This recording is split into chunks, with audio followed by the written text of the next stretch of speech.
back here on the Cover 3 podcast. Andrew, before we got going, said, I think the Notre Dame battle is interesting. If CJ Carr cannot separate from the other two, I would be more concerned than optimistic. Ryan also saying it's got to be Carr. If it's Angeli, I think Notre Dame is in for a long year. I marked those comments, not because I think they're wrong. It's spring practice. We're just kind of going through this, but I'm a little bit higher on Steve Angeli than it sounds like some Angeli. Of our friends okay.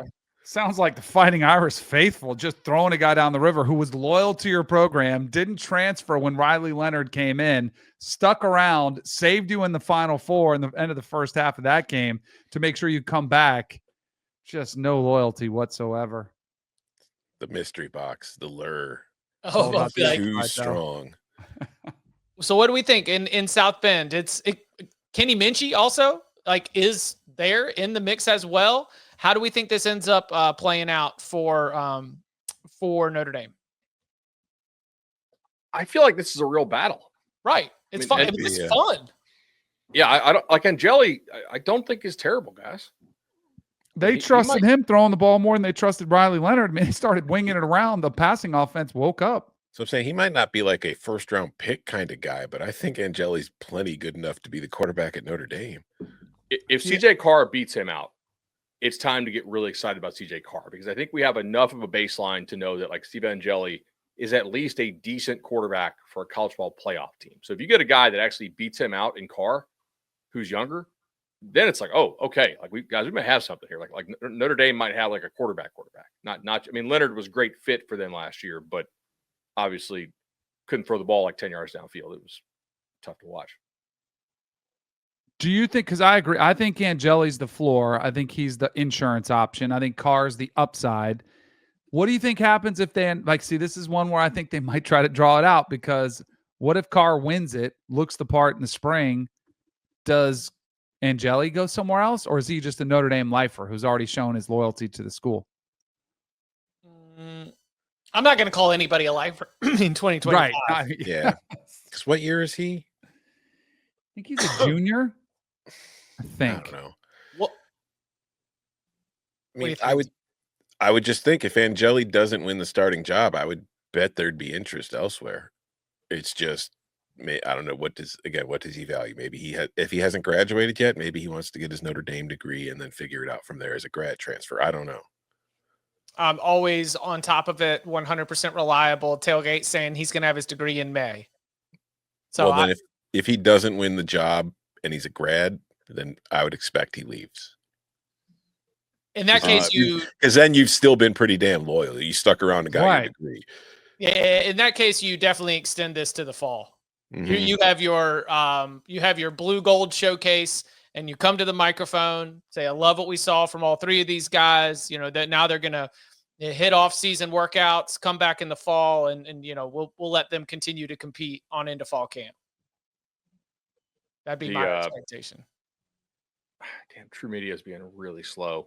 Somebody in the chat said his sack avoidance stuff was Angeli's was problematic. Which my question is, if it's compared to Riley, everybody's is problematic. Riley, that was the best thing Riley Leonard did was avoid pressure. Yeah. Not that Notre Dame gave up a ton of pressure, but he was an absolute wizard at making guys miss within the pocket or escaping it and just getting out and making something decent happen. So,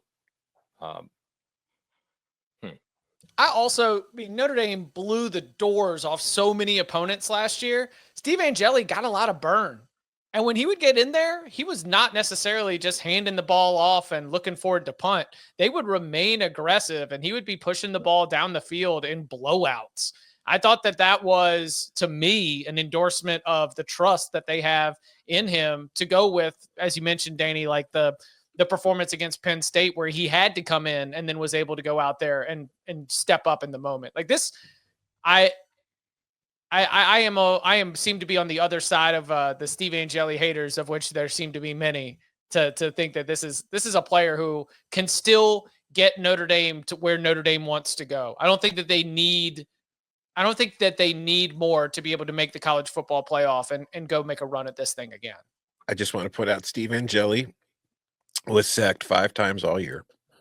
3 times in the game against Purdue, in which he came in and they were up by 1,000, and twice against Penn State in the playoff. Huh. So the guy that might be the number 1 pick got to him. He doesn't know how to avoid sacks. Like, come on, guys. There's a little bit of confirmation bias there. He got sacked twice against Penn State. He has no idea how to avoid them. Yeah. Even with your offensive line had kind of been torn to shards by then. So, like, Bud, what is the book on CJ Carr? When you say, like, if CJ Carr wins this job, well, what would he have shown to separate himself from Angeli? I thought he made a lot of high-level throws when I watched him in high school. Like, he does have a good arm.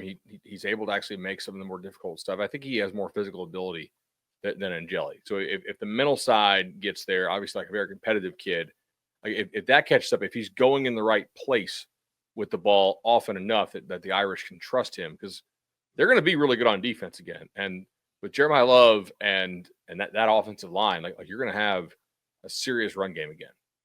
But I think that the potential for this offense with Carr is higher, maybe by a lot. Fun fact. Yep. Just passing grades, PFF wise, limited sample sizes. Steve Angeli was the highest graded passer at Notre Dame last season. Tyler Buckner was second. Riley Leonard was third.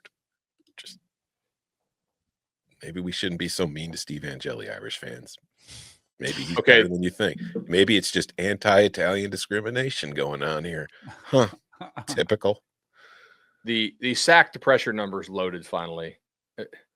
Totally agree with you, Tom. Like this is bad, but it's also such a limited sample. I don't think there's in a blowout and against Penn State, he got sacked. Don't kick the guy with Angel in his name to the curb. Okay. You want that guy in your locker room. Let's go.